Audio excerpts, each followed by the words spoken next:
What's up, folks? This is Justin from Books, Bricks, and Boards. If you've been following the channel, you know I've been having a rough couple of weeks, and it hasn't gotten much better this week. Honestly, this week's probably been the worst of all of them so far. But I still wanted to make a video. I was just running into a little bit of a roadblock in that I couldn't come up with the right content. I kept looking, but there was just nothing there.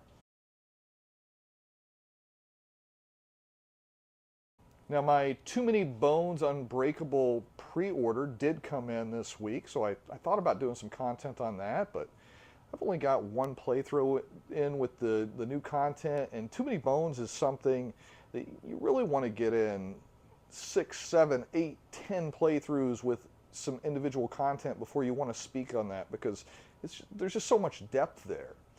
So I decided that that wasn't the right option.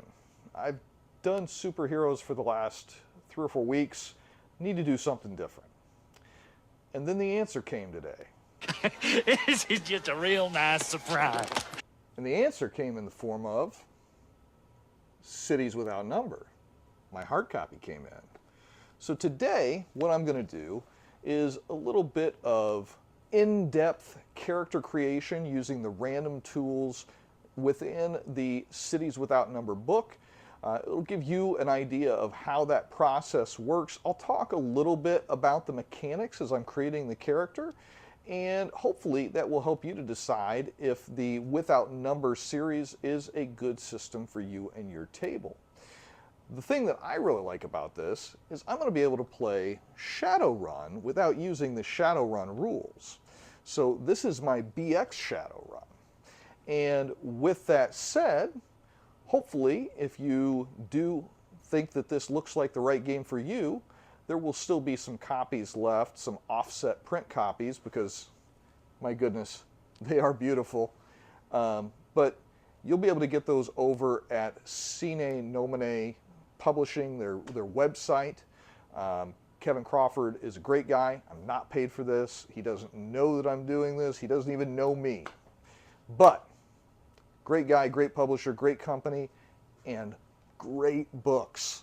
So give him a look. And if you like what you see from my video, go over to his website and buy one of these. Let's get into it. You have chosen wisely. Now for this character, we're going to use the random creation tools as much as possible. These are the tools that are right in the Cities Without Number book. Reminder, you can pick up a free version of this on PDF through DriveThruRPG, but you're going to want to pick up the full version just to support this publisher. But everything I'm going to do today is available in the free version. So first things first, if you've played BX D&D, this is going to sound very familiar to you. You are going to roll 3d6 for each of your 6 stats, and you're going to roll them down the line. That may sound really harsh, but attributes work a little bit differently in this than in standard BX. First off, the modifiers, they only go to a +2 or a -2. So 14 to 17 is +1, 18 is +2, 4 to 7 is -1, and a 3 is -2. So the impact on the game is a little bit less for extreme scores, both high and low. And also, at the end of your rolls, you're going to be able to automatically turn one of those rolls into a 14, which mitigates some of the bad rolls. And you're going to have some steps in the process that are going to allow you to raise some of those as well. So without further ado, let's start rolling some dice. All right, so one of those got off camera, but it was a 6. And so I got a 13 for my first roll, which was strength, which right now is just as good as a 8, because it is not in the 14 range where you would get a bonus for it yet. And note, those bonuses and minuses are all at the top of the character sheet. The character sheets are very well designed. They have almost all of the rules that you're going to need for advancement hidden right within the character sheet, but easily found if you know where to look. So second roll for Dex, I got a 12. So we're going to put a 12 in Dex. Again, that 12 is every bit as good as an 8. And then we got a 9 for Con. So we're going to do a 9 there. And then we're going to do a 13 for Intelligence. Again, no bonuses yet. And then we got another 9. And last roll, we got a 10. So right now as it stands, my character has a 13 strength, 12 dex, 9 con, 13 intelligence, 9 wisdom, and 10 charisma. So no bonuses. You worthless piece of slime! However, I do get to change one stat into a 14.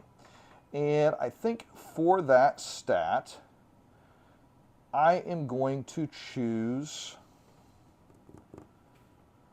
dexterity. Because I think I want a character that is going to be able to handle a firearm well. I'm your huckleberry. And that is it for the first step. Okay, step 2, I need to choose a background. And for that, I'm going to roll a d20, do it random. I got an 18, which says I'm a traitor. Right. Okay, as with all of the different backgrounds, you are going to have a full table with random choices for your character. So with this, I could either get 3 rolls between these 2 tables, or I could choose 2 of anything off of a combination of these 2 tables. Or I could just take the quick skills and call it a day. No matter what I do, I'm going to get trade at 0 for free. But then I think I'm going to do random. I'm going to keep doing this random as much as I can for this whole build. And I'm going to take 2 rolls on growth, and I'm going to take 1 roll on learning. So 2 rolls on growth, and I got a 4 and a 1. So 4 is a +2 to physical, and a 1 is +1 to any stat.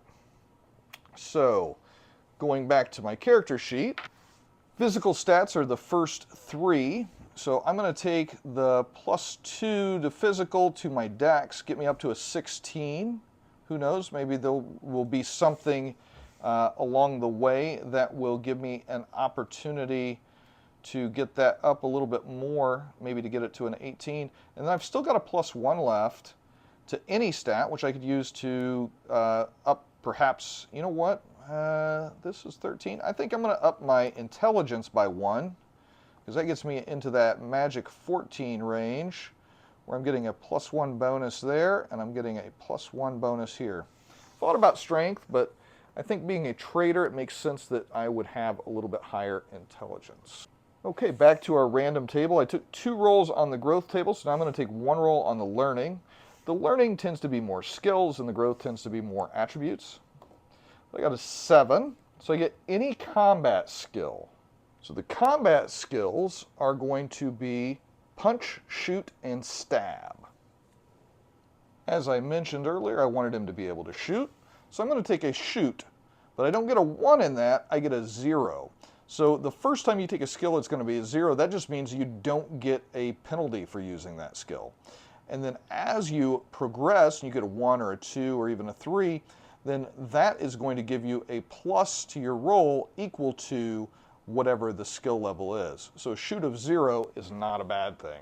One thing about these cyberpunk / Shadowrun type games, they lean heavily into the idea that your connections are one of your superpowers. Being able to call upon friends to help you out with access or resources is how you make these campaigns sing. And as such, contacts are one of the starting aspects of your character. So there's 2 different ways to generate these randomly, or you can just come up with them on your own. But your character is going to start with either 2 acquaintances or 1 friend. Acquaintances are going to be people you know. They do things as long as they're not against their own best interests for you. And friends are folks that would sacrifice to do something for you. And I think I'm going to completely randomize this. So I'm going to roll on the 1 roll contact tables, And I'm going to just have one friend. I'm going to have somebody that would sacrifice their own well-being to help me out. So I'm going to roll on this. I love these one die drop tables. So I got a 1 on the D4. How well do you know them? You just met them within the past month. That's interesting, and they're my friend already. Something very important must have happened. And on the D6, I got a 2, which means their general social circles are corpers and other respectable people. And on the D8, the last significant interaction I had with them, number 5, I used my edges to solve their problem. So edges in this game are similar to like feats in D&D 5e. They give your character those little advantages or quirks that help them be a more flavorful and more effective character. I don't have mine chosen yet, but whatever I choose, that is going to have to do with my relationship with my friend here, because I helped him with one of my edges. I'll keep that in mind when I'm choosing my edges. Now on the D10, at first this might seem contradictory, but I think we can make this work. I got a 5, which says they owe you big for an old favor. Now, what this could mean is that the old favor is maybe not for them directly, but maybe I helped a relative of theirs in the past, and now they are aware of it, and they feel that they owe me in return. So that's interesting.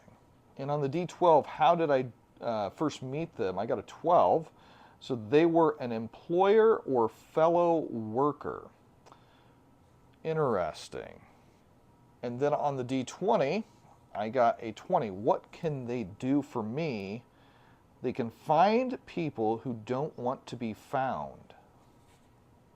Okay, so knowing what we do about my character so far, we know he is a traitor, we know he's somewhat intelligent, we know he's very agile. We know that he just met this friend within the last month. This friend is legit. He works for maybe one of the corporations or perhaps government. I used my edges to help him in the past. And because of that, he owes me a big favor, or maybe because of an old favor, he owes me big. He was either an employer or a fellow worker, and his skill set is that he can find people who don't want to be found.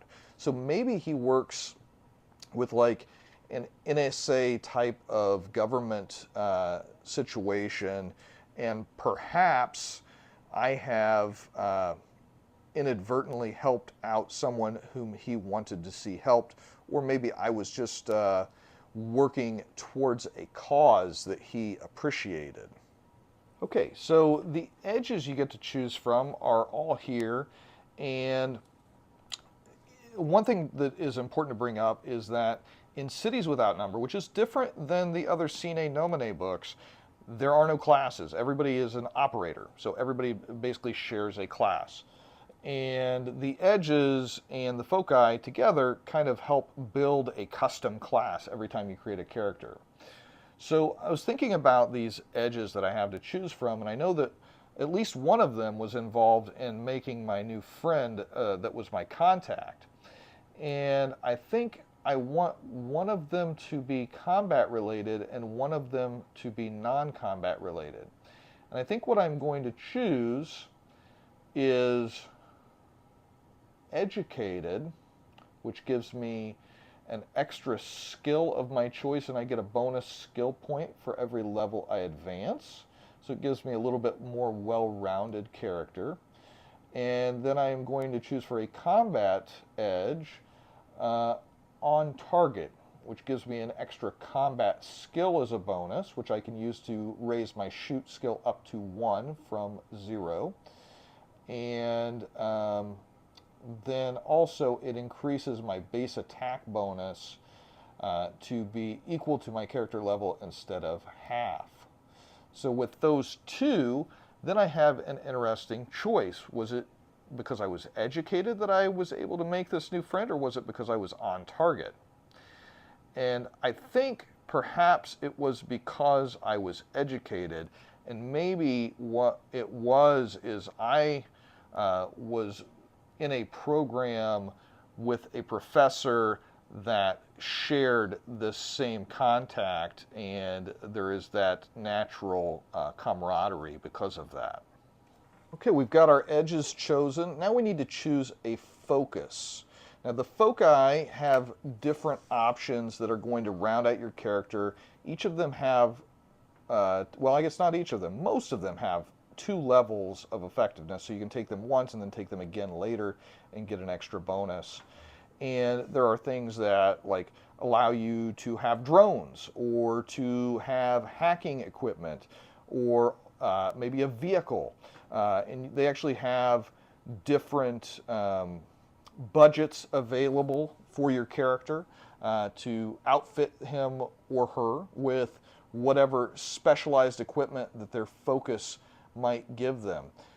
There's Ace Driver, Alert, All Natural, Arms Master, Assassin, Authority, Close Combatant, Cyberdoc, Deadeye, Diplomat, Drone Pilot, Expert Programmer, Healer, Hinge Keeper, Many Faces, Pop Idol, Roamer, Safe Haven, Shocking Assault, Sniper's Eye, Specialist, Tinker, Unarmed Combat, Unique Gift, Unregistered, and Whirlwind Assault. And one of the edges actually allows you to take an extra one of these foci. And with all that said, I have chosen to go with All Natural for my focus. Yeah, baby! That is going to give me an extra modifier bonus to one of my attributes, and I'm going to gain more as I get higher in level. And it also gives me a free skill. So I'm going to get an extra +1 to my Dex mod, and then I'm going to take an extra skill, which I'm going to take as a 0 in Sneak. So now I have Sneak, Shoot, and Trade as skills, with Shoot being a 1. And my next step is going to be to roll my hit points. Now, one thing to keep in mind with hit points is that by default you're going to get a D6 plus your con mod, but there are edges that can change that a little bit. And also, if you roll too low, you don't have to worry about that, because every time that you level up, you get to re-roll any of your hit point die rolls and take the better of the two. So it helps to even out bad rolls a little bit over time. That being said, let's go ahead and roll my first hit die. And it is a 4. Next up is my attack bonus. Now normally an attack bonus would be a 0 base for a first level character, but since I have on target, mine is actually starting as a 1. Then whenever I'm using my pistol, I would get a +1 because I have a level 1 in shoot skill. And then I'm also going to get an additional +2 for my dexterity for shooting, because that takes dexterity. So I would be getting a total of +4 to any attack rolls at first level with a pistol. Saving throws in this game are extremely simple. They all start at 15 and go down by 1 for each level, and then each one of them is affected by one of the 2 stats that are tied to that saving throw. For example, physical saving throws are going to be 16 minus your level minus the higher of your either strength or con modifier. Since I have neither strength nor con modifiers, my physical saving throw is going to be a 15. Evasion is going to be the better of dex or intelligence modifiers, so it's going to be 15 minus either 2 or 1, so that's a 2, so I'm going to have a 13 for my evasion saving throws. Mental are going to be wisdom or charisma. I have no modifiers in either one of those, so that's going to be another 15. And luck has no modifier, so it is just going to be a flat 15. And then each time that my character levels up, that is going to go down by 1 point. So you can see where saving throws are a little bit more difficult, much more like they were in BX D&D. Saving throws are going to be important. Also, something good to mention here is that while it may not seem like 4 hit points is a lot, for those of you that played BX D&D, you know that a character with 4 hit points can do a lot, as long as you're careful with them and you don't give opportunities for the GM to have shots on your character. So you have to be a little bit crafty at first. Now, while this is a very deadly game and there are actual specific rules for permanent damage, there are also some mitigating factors that allow you to live through the early levels a little bit while still having some risk to make it interesting. Okay, so I did some last finishing touches. First off, I picked a equipment package rather than spending the 500 credits I had. The equipment packages are a little bit quicker, and they give you a pretty well-rounded set of choices. So I chose the Gunslinger, which is a little bit odd for a trader perhaps, but I think that going along with some of my random choices, I have a good rationale for that. So my character, I came up with the name of George W. Garver, and George met Lee Davidson, who was the friend that I rolled randomly. I think they were both in officer school for this NSA program, and something happened, and George actually took the fall for Lee, and that is why he feels indebted to George. Now, I know that I rolled that they just met within the last month. That's one of the things with these random character creation things. You know, you want to stick to the random as much as you can, but if you see a good opportunity that requires you to stray from that a little bit, you know, this is your character. Make it the best you can, even if that means breaking the rules every once in a while. That's just my game. So it said in my different roles on that table that I used one of my edges to help Lee. And I think that my educated edge is the one that I used. Perhaps I helped him get through a test, and I took the blame for cheating even though it was actually Lee that was cheating. But now that gives me an interesting opportunity to flesh out my trader background as well, because I think that George is a trader of information, and that is why he has these skills in shoot and sneak. And then I got a bonus skill at the end of the character creation process, which I put into notice. So I think that he was training in the same NSA program as Lee, and so that's why he is skilled in sneaking and shooting and noticing. And since he got kicked out of the program, he has been trading information, and he uses information that only his buddy Lee has access to in order to make ends meet on his end. Now, the Gunslinger package that I chose for equipment has a heavy pistol, which is a D8 damage and comes with 3 magazines of 24 rounds. It has a trauma die of 1d6, and then the trauma multiplier is ×3. I'm going to get a +4 to hit with that because I have a +2 bonus for my dexterity because it's a 16, and I got a +1 to the mod from my all-natural foci. And then I also have a +1 for my shoot skill and a +1 for my attack bonus because I am on target as my second edge. I also have a knife with me. Now the knife is not going to get as handy a bonus because I don't have any skill with melee weapons. So I'll update that after I check to make sure what the penalty is on that. On normal skills, if you're unskilled, it is a -1 to have no skill in something and try to do it. I think it's actually more for combat skills. So I need to check on that. I think it's a -2 actually. Everything that guy just says is bullshit. So then I also got a basic smartphone and a trauma patch as part of my equipment package. And I got some armored clothing. And the armored clothing gave me a base AC of 16 for melee and 14 for range. That's because ranged weapons tend to punch through such flimsy armor. Now I get to add my dexterity bonus to that, so my melee armor class is 18 and my ranged armor class is 16. I have 5 points of damage soak from my armor, and I get a +1 to my trauma target. And just a few last points on the character sheet here. One, I did check on the non-skilled use of a weapon. It looks like that is still just a -1, just like any other skill that you don't have trained. So if I were to use my knife in melee, I would get a -1 to my attack instead of the +1 that I'm getting from shoot. But the knife actually has a thrown value, So I'm just going to write down that because I'm not going to use it in melee anyways. The ranges are the normal range. Anything outside of these normal ranges, so 10 to 100 meters with the pistol or 10 to 20 meters with the knife, anything outside of that's going to be a -2. That's the typical modifier, either -2 or +2. If something's really good, you're going to get a +2. If something's really bad for you, you're going to get a -2. Those are in the D20 rolls.